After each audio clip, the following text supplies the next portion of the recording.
Hello दोस्तों, स्वागत है आप सभी का हमारा यूट्यूब चैनल बच्चा टेक्निकल में। तो आज की ये वीडियो में लाया हूँ आईटीआई वाले बच्चों के लिए जिन लोगों ने आईटीआई का फॉर्म फिल करा था। तो उन लोगों को मैं बता देना चाहता हूँ आईटीआई की जो मेरिट लिस्ट है वो जारी हो चुकी है। इस मेरिट लिस्ट में आप लोगों को मैंने शायद पहले वीडियो बना दी थी, इसमें आपको रैंक कैसे पता करनी है वो मैं आपको बता चुका हूँ और इसके बारे में मैं आपको बता चुका हूँ। लेकिन आज की इस वीडियो में मैं आपको बताऊंगा आप एडमिशन कैसे लें आईटीआई में और इसके कुछ अहम पहलुओं के बारे में आज इस वीडियो में बात करेंगे। जैसे कि कुछ लोगों का मेरे पास कमेंट आया था, उन लोगों ने मुझसे कहा था कि आप सीट फ्रीजिंग और सीट अपग्रेड के बारे में बताइए। जैसे कि मैं नाम लेना चाहता हूँ, रवि कुमार, पूजा एटसेट्रा, जो भी लोग थे फ़िलहाल उनके लिए मैं ये वीडियो लेके आया हूँ।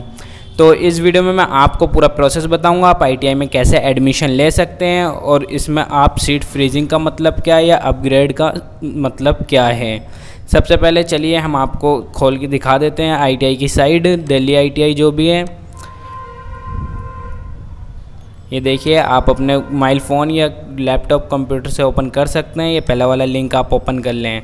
चलिए हम पहले लॉगिन नहीं करते हैं, पहले हम इसके जो दे रखा है इसे पढ़ लेते हैं। ये देखिए, counselling round 1 result has been announced हो चुका है। यहाँ पे आप अपना लॉगिन करके रिज़ल्ट चेक कर सकते हैं। सीट्स जो आपको मिल चुकी हैं, जिन जिन लोगों की सीट आपने भरी थी, जो आपकी चॉइस थी वो आपको उस हिसाब से मिल गई होगी।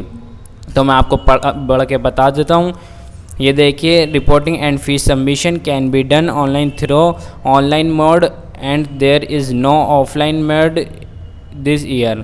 इनका कहने का मतलब है कि इस साल जो भी होगा आपका ऑनलाइन ही होगा, आपकी फ़ीस ली जाएगी, जो भी आपका एडमिशन प्रोसेस है सारा ऑनलाइन ही होगा और आपकी जो फ़ीस वगैरह या डॉक्यूमेंट्स लिए जाते हैं वो तो पहले ही ले चुके हैं ये लोग, सब ऑनलाइन। आपको कॉलेज जाने की ज़रूरत नहीं है, डायरेक्ट आप ऑनलाइन पेमेंट करके अपना एडमिशन बुक कर सकते हैं, आई मीन सीट बुक कर सकते हैं। ये क्योंकि ये इस साल से, क्योंकि आप लोग जानते हैं कोविड-19 का दौर चल रहा है, इस वजह से ऑफलाइन काम बहुत कम किए जा रहे हैं। तो फ़िलहाल तो हम मेन पॉइंट पे आते हैं, हम नीचे स्क्रॉल कर लेते हैं इसे। जब हम नीचे स्क्रॉल करेंगे तो ये देखिए हमें देखने के लिए मिल जाता है for online reporting the candidate can log into the online admission portal using registration number and password can checking his her seat enrolment status. आप अपने यहाँ पे जाइए, पासवर्ड डालिए, अपना जो भी आपका लॉगिन आईडी है वो डालिए और आप जाके अपनी सीट एनरोलमेंट स्टेटस चेक कर सकते हैं। ये देखिए, if no seat allotted to the candidate then would automatically participate in next round of counseling। इनके कहने का मतलब है जिन लोगों के पास अभी सीट नहीं आई है कोई सी भी, जैसे आप लोगों ने कोई भी चॉइस फिल करी होगी और उस चॉइस में आपका नाम नहीं आ पाया है, तो आप लोगों के पास कोई नोटिफिकेशन नहीं जाएगी। मतलब आप अपनी आईडी लॉगिन करेंगे तो आपको कोई भी सीट बुक करने के लिए ऑप्शन नहीं आएगा। आपको नेक्स्ट जो इनकी काउंसलिंग होगी, आई मीन्स जो नेक्स्ट मेरिट आएगी उसमें आप लोगों को ऑटोमेटिकली डाल दिया गया है, क्योंकि आप लोगों को अब अगली बार जो मेरिट आएगी उसमें एडमिशन के चांस मिल जाएगा। तो इसलिए जिन बच्चों का अभी नहीं आया है उन लोगों के लिए कोई बात ही नहीं है, वो अब नेक्स्ट काउंसलिंग का वेट करें और नेक्स्ट काउंसलिंग के बाद फिर वो अपनी सीट बुक कर सकते हैं। फ़िलहाल हम इसे आगे पढ़ लेते हैं। If a seat allotted to the candidate then would have following choice. जो आपने फॉलोइंग चॉइस करी है तो उसमें जिन बच्चों ने, जैसे आपने कोई भी चॉइस करी होगी, कोई भी ट्रेड लेना चाहते होंगे आप, तो उस ट्रेड के हिसाब से उन बच्चों के लिए आया है ये। उस ट्रेड में अगर आपका नाम आ गया है और आपने को जो भी अपना ऑप्शन चॉइस करा था और उसमें आपकी सीट आ चुकी है, तो उन लोगों के लिए ये फ्रीजिंग द एलॉटेड सीट का ऑप्शन है। फ्रीजिंग का मतलब होता है कि आप अपनी सीट बुक कर लें, मतलब आप अपना उस सीट में अगर आपको अच्छी लगती है, आप संतुष्ट हैं उस सीट से, तो आप उसे बुक करके अपना एडमिशन प्रोसेस कंप्लीट करें। तो मैं आपको आगे पढ़ के बता देता हूँ इसके बारे में। If the candidate is the satisfied the seat, ये इन लोगों के वही कहने का मतलब है, अगर आप संतुष्ट हैं अपनी सीट से तो allotted to and want to take provisional admission then the candidate should freeze allotted seat by giving online willings in registration login reading freezing to seat within two after freezing. जो भी आपका फ़िलहाल तो ये दे रखा है, इसमें आपको ये बताया है कि आप अपनी सीट जो है वहाँ पे जाके बुक कर लें। ये डेट दे रखी है यहाँ पे ये देखिए 12/10/2020 से लेकर 14/10/2020 तक आप अपने घर पे सलाह लेके या जो भी आप संतुष्ट होने के बाद इस सीट को आप फ्रीज़ कर सकते हैं। जब आप सीट फ्रीज़ कर लेंगे, ये देखें, in case freezing the fees to paid, जब आप फ्रीजिंग कर लेंगे अपनी सीट को तो आपको उसके बाद फ़ी पे करनी पड़ती है ऑनलाइन। ये आपकी जो फ़ी की डेट है वो भी आपकी यही है, देखिए 12/10/2020 से लेकर 16/10/2020 तक रात के 12 बजे, 12 नहीं 11:30 ही मान लीजिए, क्योंकि 11:30 बजे से ऑनलाइन पेमेंट जो है वो स्लो हो जाती हैं और कई बार ऐसा होता है कि बंद हो जाती हैं। तो आप 11 बजे तक अपनी पेमेंट कर दें 16 तारीख 10वां महीना 2020 के। ये देखिए यहाँ पे 14 थी तो आपकी फ़ीस के जो हैं 2 दिन यहाँ पे बढ़ा दिए गए हैं। आप यहाँ पे फ्रीजिंग अपनी सीट करके फ्रीज़ करके अपनी ऑनलाइन पेमेंट जो है 2 दिन बाद तक कर सकते हैं। तो देखिए, candidate advice to take print out allotment slip, आपकी जो अलॉटमेंट स्लिप है आप उसकी फ़ीस स्लिप है और प्रोविज़नल एडमिशन लेटर जो है आपका, इसका आप प्रिंट आउट ले लें। इन लोगों ने साफ कह रखा है यहाँ पे आपको allotment slip and fees slip and provisional admission letter of reference. तो इन चीज़ों का आप ज़रूर प्रिंट ले लें। जब आप फ़ीस पे करेंगे तो उसका भी आपको एक स्लिप मिल जाती है, उसकी भी आप प्रिंट ले लें, और आपका जो अलॉटमेंट स्लिप है उसकी भी आप प्रिंट ले लें, और आपका जो प्रोविज़नल है उसका भी आप प्रिंट लेके रख सकते हैं। रख सकते नहीं मतलब रखिएगा ज़रूर, क्योंकि इन लोगों ने साफ इसमें लिख रखा है। अब इसमें आपको हम अपग्रेडेशन के बारे में बता देते हैं। Upgradation means the candidate want to participate is next round of counselling for allotment of higher choice seat. अगर आपने जो चॉइस करी थी सीट और वो आ गई है, लेकिन आपका मन दूसरी ट्रेड के लिए कर रहा है, जो आपने हाई लेवल की ट्रेड चॉइस करी थी लेकिन आपका उसमें अभी नंबर नहीं आया, आपका नीचे ट्रेड वाली में नंबर आया है और आप उस सीट से संतुष्ट नहीं हैं, तो आप उसे अपग्रेडेशन कर सकते हैं, मतलब अपग्रेड कर सकते हैं। अगर आप उस सीट को अपग्रेड कर देंगे तो इसके बाद क्या होगा कि आपकी जो सीट में नंबर आया था उससे आपका कैंसिल हो जाएगा और आप नेक्स्ट जो आपकी वो आएगी मेरिट आएगी या फिर जो भी इनकी काउंसलिंग होती है, नेक्स्ट काउंसलिंग में आपका नाम दर्ज हो जाएगा और उसके बाद आपकी नेक्स्ट राउंड में जो भी सीट मिलती है आपको वो लेनी पड़ेगी। कहने का मतलब है कि अभी जो आपके पास सीट है वो आपके हाथ से चली जाएगी और फिर नेक्स्ट काउंसलिंग में जो भी सीट आपको पास आती है वो आपको लेनी पड़ेगी, या अगर उसके बाद कोई काउंसलिंग आती है तो आपको उसका वेट करना होगा। तो इसमें अपग्रेडेशन का मतलब यही दे रखा है कि आपको अगर सीट पसंद नहीं आई है और आपको जो चॉइस फिल करी थी वो अच्छी नहीं लगी है तो आप उसे अपग्रेड करने के बाद कर सकते हैं और इसमें आपको नेक्स्ट काउंसलिंग के लिए दर्ज कर लिया जाएगा।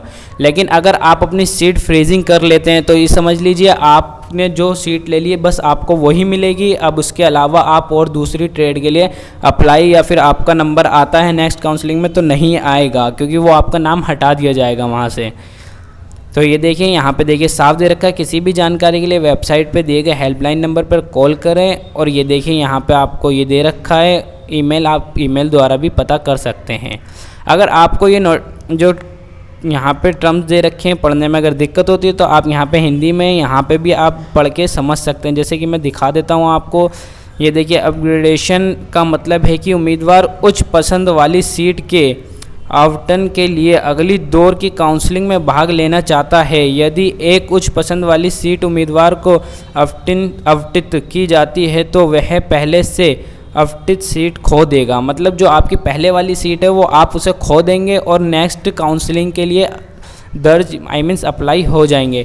यदि कोई अपग्रेड सीट आवंटित नहीं की जाती है तो उम्मीदवार अपनी पहले से आवंटित सीट के बरकरार रखेगा। अगर आप अपग्रेडेशन नहीं करते हैं तो आपकी जो पहले सीट आपको दी गई है तो आपकी वो सीट बची रहेगी, लेकिन अपग्रेडेशन के लिए उम्मीदवार को निर्धारित समय के भीतर सीट को अपग्रेडेशन यानी 12/10/2020 से 14/10/2020 के समय में आपको इसका अप्लाई करना पड़ेगा अपग्रेडेशन के लिए। अगर आपको सीट पसंद नहीं आई है और आप नहीं लेना चाहते इस ट्रेड में एडमिशन तो आप यहाँ पे अपग्रेडेशन कर सकते हैं और 12/10/2020 से 14/10/2020 तक कर सकते हैं।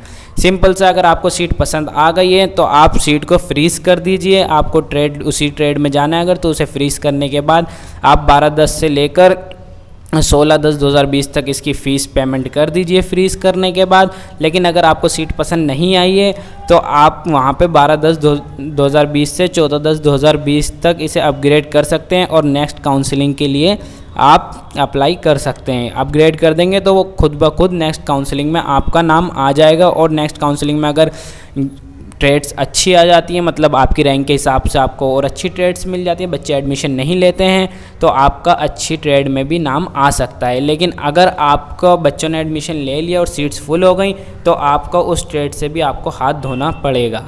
लेकिन अगर आप डिसाइड कर लीजिए अपने आप से और आपको जिस ट्रेड में जाना है आप वैसा कर लीजिए। तो सिंपल सा था ये। चलिए अब हम उन बच्चों का बताते हैं जिनका इस राउंड में इस काउंसलिंग में नाम ही नहीं आया है, वो क्या करें। सबसे पहले आप लॉगिन कीजिए। लॉगिन करने के बाद ये देखिए यहाँ पे आइए, यहाँ पे आप लॉगिन कर लीजिए। आपको अपना जो है पासवर्ड और एप्लीकेशन नंबर तो याद ही होना चाहिए। यहाँ पे आप नीचे कैप्चा फिल कर दीजिए। यहाँ पे सेम टू सेम वैसे ही कैप्चा फिल करना है। अगर स्मॉल में तो स्मॉल में, या फिर कैपिटल में तो कैपिटल में। ये देखिए आपकी ये खुल जाएगा। ओपन होने के बाद ये देखिए जो हमने चॉइस करी थी, ये देखिए इस बच्चे की फील्ड चॉइस जो है 5 इसने चॉइस करी थी टोटल सीटों में से, ये इसने लॉक कर दिए। यहाँ पे देखिए आपको ऑप्शन आ रहा होगा सीट अलॉटमेंट रिज़ल्ट। आपका जो अलॉटमेंट रिज़ल्ट है वो आ चुका है। यहाँ पे आप यहाँ पे क्लिक करेंगे तो ये देखिए यहाँ पे ये ओपन हो जाएगा।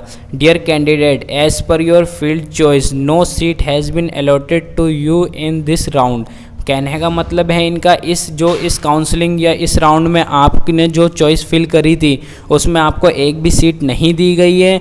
अब आपको नेक्स्ट काउंसलिंग जो आएगी उसमें आपको जो है उसका वेट करना होगा। नेक्स्ट काउंसलिंग में अगर आपको सीट मिल जाती है तो आप वहाँ पे एडमिशन ले सकते हैं।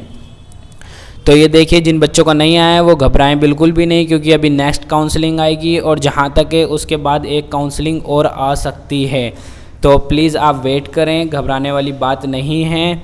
और ज़्यादा से ज़्यादा मुझे लगता है कि अभी और अच्छी ट्रेड में भी नाम आ सकता है। तो आप जिन बच्चों का नहीं आया है वो बिल्कुल भी परेशान होने वाली बात नहीं है। और जिन बच्चों का आ गया है तो वो अपने घर पे डिसाइड कर लें या अपने आप से, ये जो भी है आप डिसाइड करके, या अगर आपको कोई कन्फ्यूज़न लगती है तो हमें आप कमेंट बॉक्स में पूछ सकते हैं। अगर आपके लिए अच्छी है तो आप उसे फ्रीज़ कर लें, और अगर आपको अच्छी नहीं लगती है तो आप उसे अपग्रेड कर दें। आप भी नेक्स्ट काउंसलिंग के लिए अवेलेबल हो जाएंगे और नेक्स्ट काउंसलिंग में आप भी वेट कर सकते हैं। तो ये देखिए इसका बस इतना ही सा प्रोसेस था।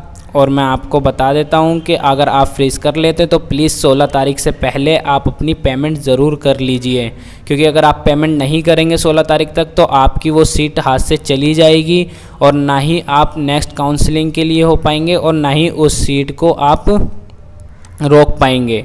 तो प्लीज़ अगर आप वो सीट फ्रीज़ कर चुके हैं तो प्लीज़ 16 तारीख से पहले पेमेंट कर दें और आपका डायरेक्ट एडमिशन हो जाएगा। ज़्यादा लंबा प्रोसेस नहीं है, आपको सिर्फ पेमेंट करनी है। पेमेंट करने के बाद जो मैंने आपको बताया है एनरोलमेंट स्लिप और आपकी जो पेमेंट स्लिप है और एक आपका प्रोविज़नल जो है आप उसकी प्रिंट निकाल लें। प्रिंट निकालने के बाद आपका डायरेक्ट एडमिशन हो जाएगा। जब भी आप कॉलेज जाते हैं तो आपको वो चीज़ दिखानी होगी। जब भी आपकी क्लासेस स्टार्ट होती हैं तो आपको ये तीनों की फ़ोटो कॉपी या जो भी आपको प्रिंट आउट वहाँ पे दिखाना होगा और वो रजिस्टर कर लेंगे। तो बस इतना ही सा था दिल्ली ITI के लिए। ये न्यू अपडेट आई थी तो मैंने सोचा इस पे वीडियो बना दूं। और कुछ मेरे पास बच्चों की कमेंट्स आ रही थी कि इसके बारे में बच्चे कंफ्यूज हो रहे थे, तो मैंने सोचा इस पे क्यों ना वीडियो बना दी जाए, लोगों की कन्फ्यूज़न दूर की जाए। तो चलिए इस वीडियो को हम यहीं पे पूरा करते हैं। अगर वीडियो आपको अच्छी लगी हो तो प्लीज़ वीडियो को लाइक कर दीजिए। अगर आपके मन में अभी भी कोई प्रश्न है या फिर आपके कोई क्वेरीज़ हैं तो प्लीज़ हमें कमेंट बॉक्स में कमेंट करके पूछ सकते हैं। और हमारे चैनल को सब्सक्राइब करना ना भूलें। इस वीडियो को ज़्यादा से ज़्यादा बच्चों को शेयर करें ताकि उनकी कन्फ्यूज़न दूर हो पाए। Thank you.